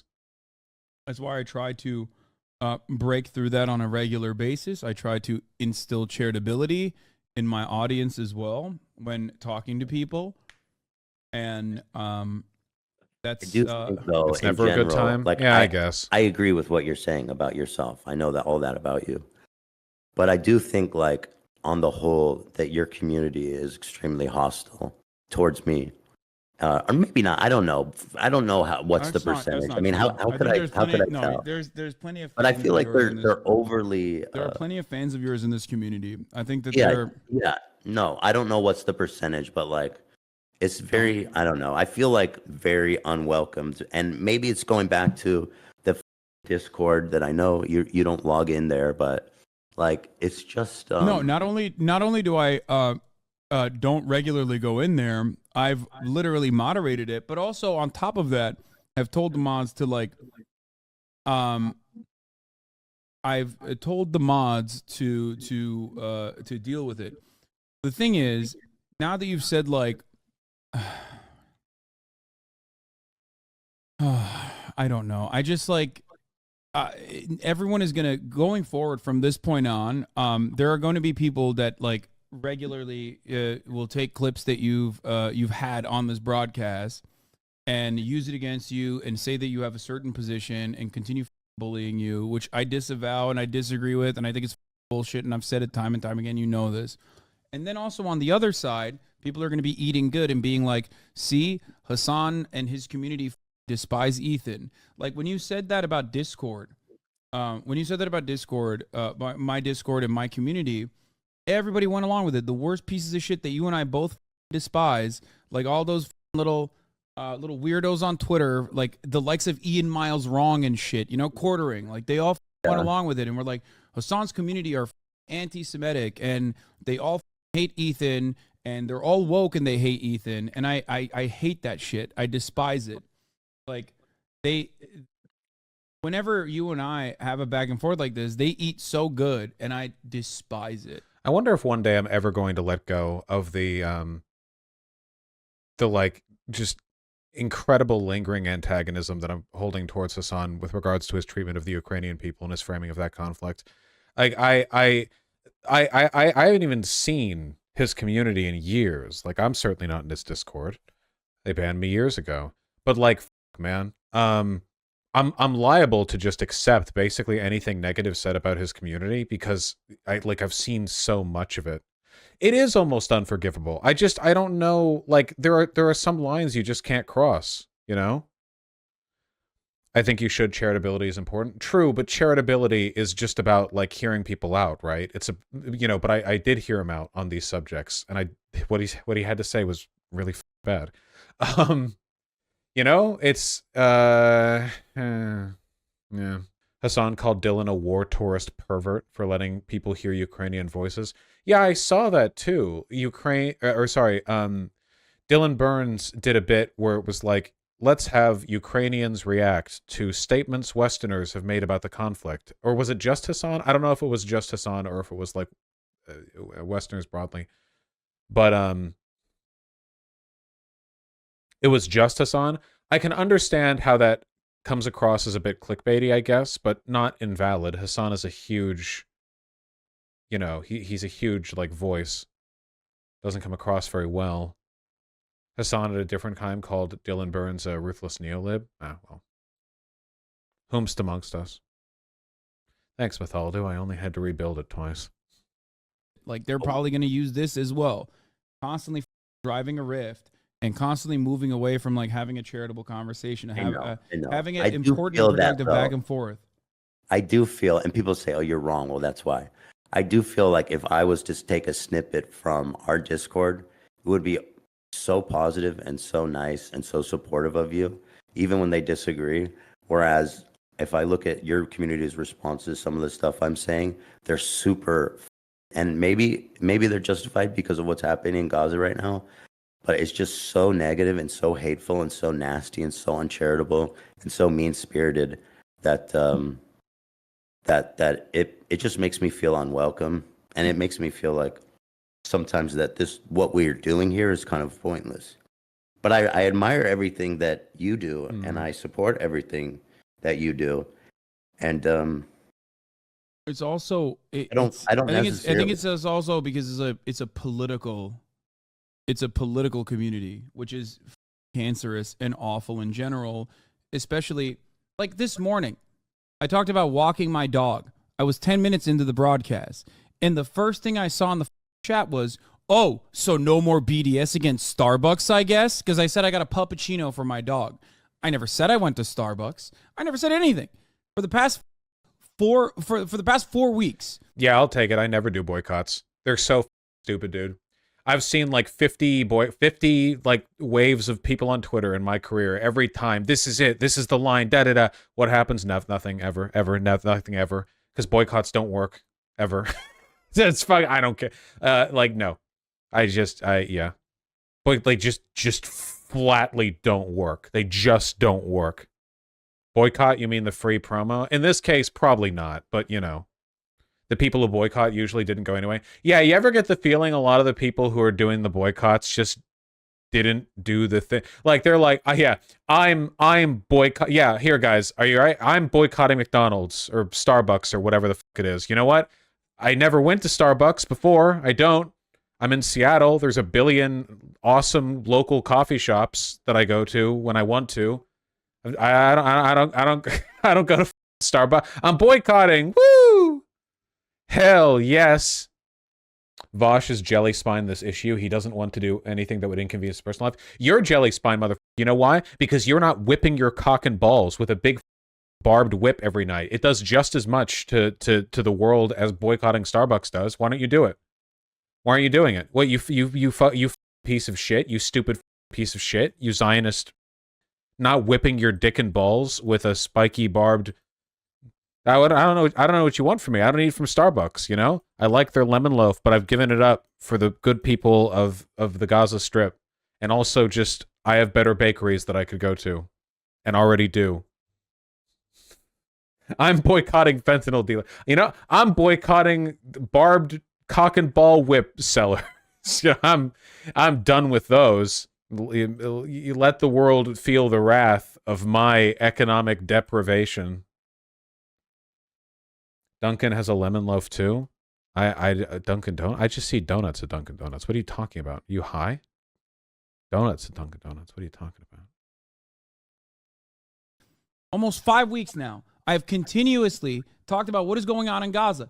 And yet there were still people who are mentally ill and bad faith who were like, oh, I guess you went to Starbucks and purchased all the Starbucks you possibly could. And that must mean you hate the BDS movement. That must mean you hate Palestinians in general.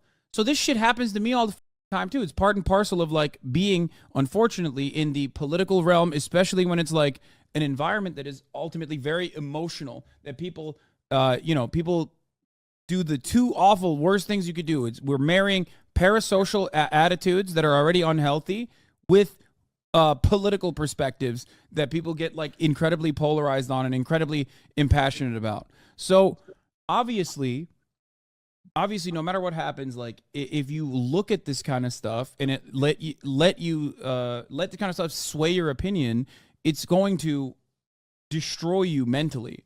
It's just something that listen, I've to deal with always. So long, dude. I'm impervious for the most part. I would thought into this shit, you know. But this stuff that's happening here really, you know, I know what it is. It's getting yelled at by those you perceive as your allies. Happens to me all the time too. You recall this happened during the you bought a house saga. You know that meme with like the wolf where you have the one baby wolf with the one arrow and then the big wolf with the many arrows, but the big wolf is being cool about it. I'm being so cool right now. I'm being so cool about the mistreatment from my ostensible allies. When you and I had this conversation, okay? Can you hear me? What? I can hear you. What's going on? Text from you said, "Can you hear me?" That's weird. I guess no, that's old. Also, don't show your phone on your camera. Yeah. Anyway, no. Remember? Yeah, like that picture of Shadow. When I bought a house, last thing I want to say. Remember when I bought a house and everybody lost their minds, or when I bought a car and everybody lost their minds? The people that were yelling at me in that situation were not right-wingers. I mean, sure, there were right-wingers that were yelling at me and taking advantage of the situation too.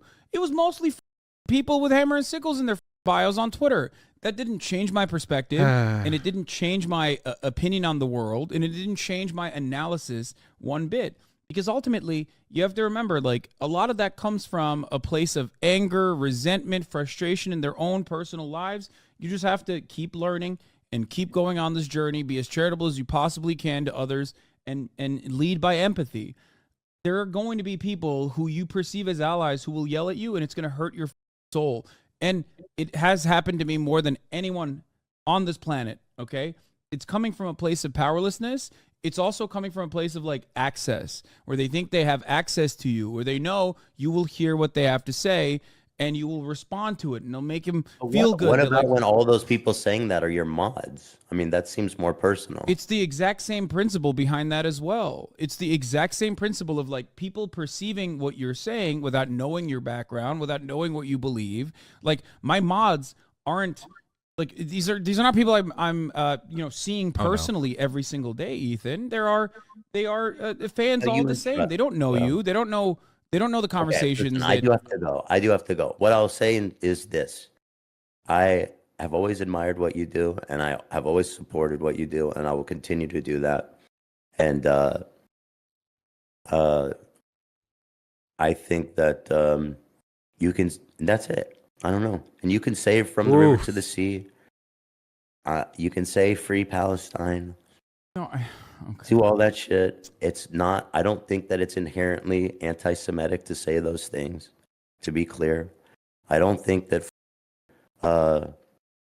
Jewish people that I think this conversation was almost entirely a kind of unintentional shit test from Ethan Klein about Hasan's willingness to control his community and his willingness to sort of be charitable and such.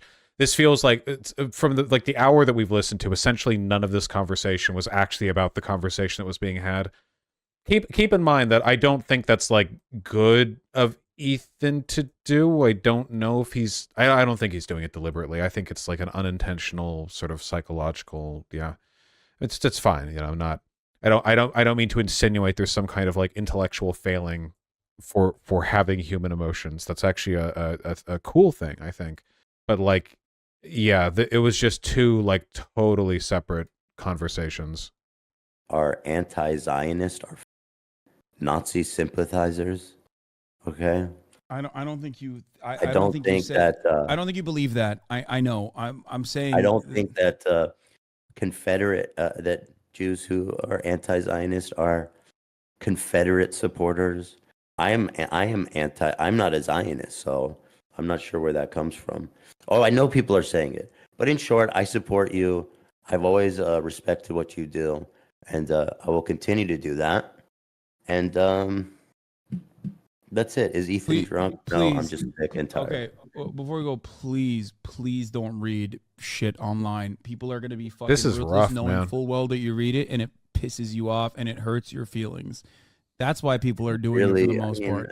Anyone who thinks that like taking you down a notch or a peg is going to like somehow be productive or somehow win anything, and call you a Zionist and yell at you, is wrong. They're wrong. They're in the wrong. They're not thinking about this. They're just simply selfishly trying. There are some people in chat who seem to be under the impression that Hasan is being cruel here, but I don't really think he is.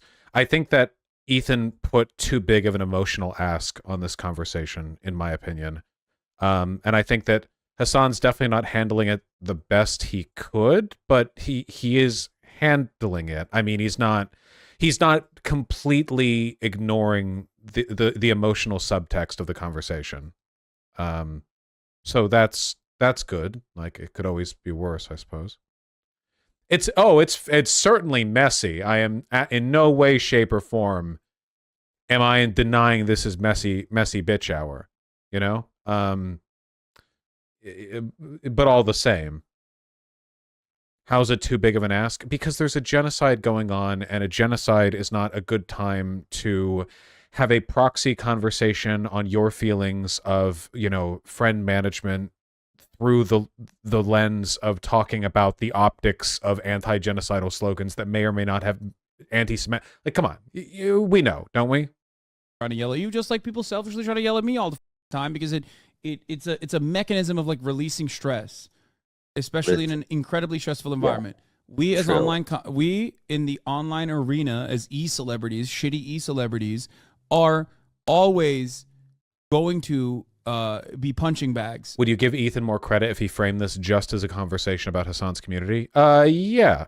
Again, I'm not trying to accuse him of being like manipulative or anything. People do this all the time. This is just a big part of relationships in general, is learning to understand when a person isn't really talking about the thing they're talking about. And one of the biggest parts, I think, of growing up, especially if you're like an edgy dude bro boy like me, is learning to realize that people acting that way is not a deliberate psychological debate bro strategy they're doing against you specifically.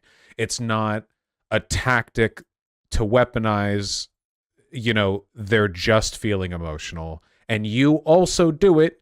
You do it too, but you don't know when you're doing it, and neither do they. Which is the whole point, really. That's the problem. Okay, so don't read any of that shit. Don't. Not good. Yeah. It's not reflective of anything other than people's own personal perspectives. I say this as not only your friend, but also as someone who's looking at it even from the outside, okay? Listen, I want to say to everyone watching in chat that I appreciate you guys' perspective. I love you guys, and thanks for watching. And I hope that anything I said doesn't come off. That was how it ended. Okay. Well, that just happened. The heated emotional conversation is right behind me, isn't it? Yep. Closed out. Sweating from the intense Factorio gameplay. Well, glad we got that one out of the way. That was fun. There, right back into politics. Love politics. Yum yum. Yum. Like those NPC TikTokers. Donate to me 1 hour of emotional conversation. I feel like that was mostly valuable as a case study on when people are emotional. You need to talk to them on that level instead of treating it as a rational argument. Yeah, I'm not too good at that myself. Normally, I just don't have those conversations, which I actually, and maybe this is a matter of personal opinion, but I think generally it's better to just avoid those conversations until everyone's calmed down than to engage with them when you know you're bad at them. I mean, within limits, obviously. Like, if you have a friend or family member who's, like, sobbing next to you, you don't, like, waltz out and go, like, goodbye.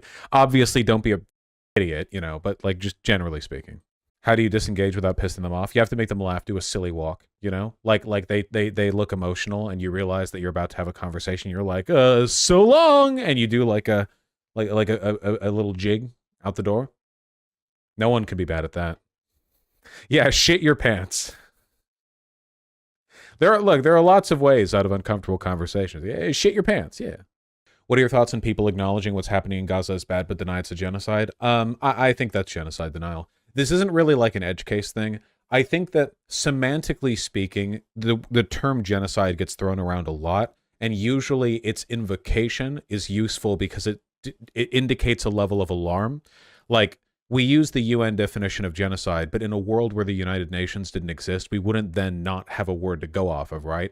About the elimination of a population. And there are a lot of ways that can take shape or, like take form, right? The problem is like usually people are using it as a way of minimizing. Like, for instance, I never met a person who said there wasn't a Uyghur Muslim genocide happening who didn't also deny some of the stuff that the Chinese government did, right? Like, it's very, very difficult to walk that line, I guess. Same with the trans genocide stuff as well. Like the idea that the attitude of the right towards trans people is completely eliminationist, and that at the logical consequence of their beliefs would just be the eradication of trans people, either in the form of literally killing them or like forcibly torturing them into going back in the closet, or just making life so intolerable for them that they would never come out of the closet to begin with, all of which meet the definition of genocide, though the definition of genocide was kind of coined for ethnic, cultural, and religious groups, not really for like identities. So, I mean, we say without much equivocation that what happened to the Native Americans was a genocide when we forced them into like save the man, kill the Indian schools, where we like kidnap them from their families or whatever. I feel like usually when people say, oh, this is bad, but it's not a genocide, there is a degree of minimization going on there. Though how malicious it is kind of varies person to person.